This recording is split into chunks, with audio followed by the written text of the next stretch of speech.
I thought I was going to get on Oprah, yes, because I had somebody who knew Oprah.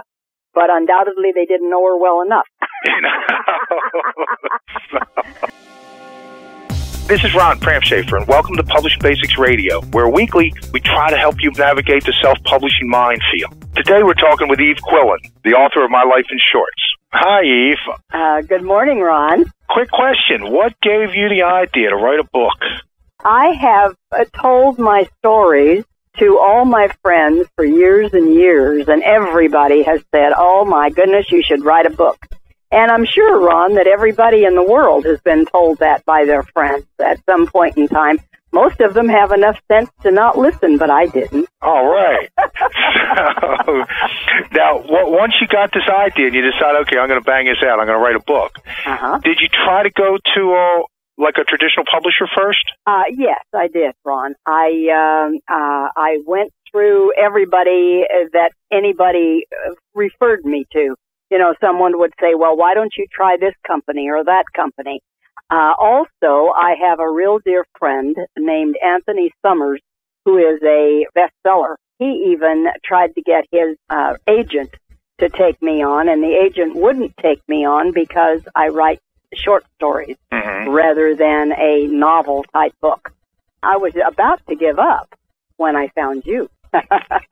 All right. So you decided to self-publish. Somewhere along the line you figured out, okay, well, I'm not going to get it published the other way. I'm going to self-publish. Right. Normally, a person that, is serious about the self-publishing, and they end up printing, 2, 3, 4, 500, 1,000 books. Yeah. Okay, you didn't have the money. You couldn't do it. So he came up with an alternate plan. Yes. Tell me a little bit about this alternate plan. Okay, what I did, I had 100 books published, and I paid for those.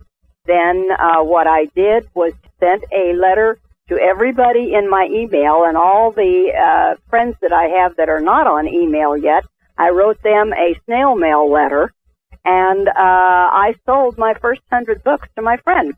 And the whole thing is, Ron, that paid for my book.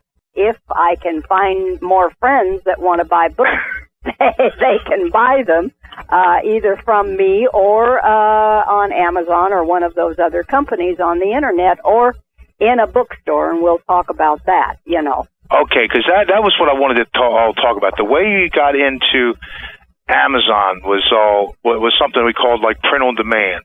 And the idea behind that was that you pay a little bit of money, okay, and you get into this database. And the database was accessible by Barnes & Noble, Amazon.com, and all these different, 26,000 retail stores all over the place. That's correct. Okay, so tell me a little, because the one thing that you had, I remember from the very first time talking to you, you had a tremendous ability to get publicity. Right? Well, I mean, the people that don't know you here, I can tell them in reading your book, you seem to know everybody in the world. Yes, well, I have a lot of Hollywood friends. They're always there when they need you. Okay, so you, the one I'm actually looking at an article now is like a full-page article in the Las Vegas Sun. Yes, okay, the front page of the accent section. Yes, that was Jerry Fink. And, of course, I've been in Las Vegas, Ron, for 33 years. And I've been a writer here for all of those 33 years. So I have a lot of contacts in the media here. And the man who is now one of the big publishers with the Las Vegas Sun is someone that I've known since he was not doing big things. And, you kind of go up with them if they go up. You know what I mean? Okay, so as far as now, what did you do? Normally you think of if you get, getting a full-page article, that, obviously, your 100 friends, they're easy. You give them a call, they buy a book. Right. Okay, now you've got this article. The article's coming out. The article's nice, but you really wanted to sell books because of the article. The whole thing is, I did a book signing at Walden Books in the Fashion Show Mall here, which is, I guess, the fanciest mall in Las Vegas, When I did the book signing, that was when the Las Vegas Sun sent somebody out to me to do the full-page article. Oh, okay. Well, go back to the book signing. Now, how did you do, I remember a lot of pain involved with this book signing on your end. Absolutely. Here was the thing, Ron. As a self-publisher, and this is something that I had no idea, that when you self-publish your book, you think, well, they're gonna have them in all the bookstores and so on. If you get it on Amazon.com, etc. Then you find out that you can't sell them to the bookstores because they have some kind of a deal where they won't buy them back if they're a self-published book. So I called all the bookstores in Las Vegas, and nobody had my book in stock. And they would tell me that they couldn't get my book. Now, when you went to a particular bookstore, I mean, I remember going back and forth.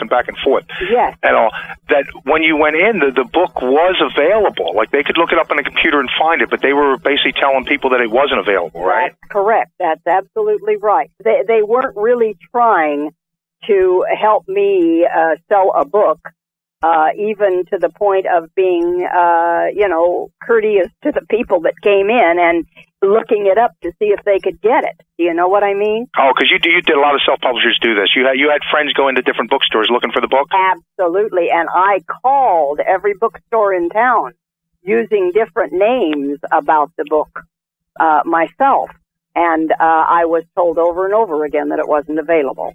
Okay, and this is like, even though it is, I mean, this I think is one of the problems that we hear about the whole print on demand in general. How did you finally end up getting Walden to do a book signing? Well, I kept calling the different bookstores and asking them if I could come in and do a book signing. And finally, the little gal that was the manager at Walden's in the fashion show said, sure, come on in. Okay, and what, you ended up actually bringing books into the store, right? I mean, right. They wouldn't even really buy them. No, she couldn't buy them. She tried to buy them through Walden. Through her parent company or whatever it was. She tried to get them, but they wouldn't order them for her from her company, and she tried and tried. So we ended up, I took my own books in there and sold my own books, and then she returned them to me through her company. In other words, then her company had to buy them because she had sold them. Okay, so, you got the print on demand, you bought some other books and everything, you've been out, you got a lot of publicity. How many books do you think you sold total? I bought 100 and I sold all of them, and then I got a second 100 books, and I have about 50 of them left. Okay. So I've sold about 150 books total. Okay, and then how about through the print on demand? The print on demand, I think maybe between 50 and 60 books on print on demand. Okay, but as far as your investment, though, have you lost money, broke even, you making money? I absolutely have broken even on it. I may have made a little bit of a profit. So tell me, I mean, it's been a little bit of a struggle, but you've made a little money. Are you happy with with your experience with self-publishing? Absolutely, Ron.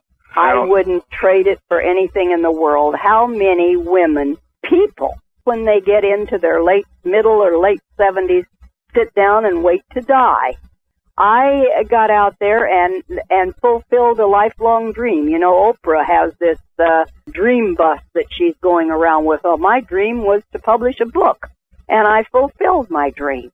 I don't think there's anything more wonderful that can happen to a person than to fulfill their dream, especially when they're my age. That's great. But again, you were happy. You didn't get in over your head. No. You didn't think you were going to be on Oprah day one. I thought I was going to get on Oprah, yes, because I had somebody who knew Oprah, but undoubtedly they didn't know her well enough. Oh, man. Well, thank you very much for talking to me today, Eve. You too, Ron. For Publishing Basics Radio, this is Ron Pramp Schaefer. See you next week.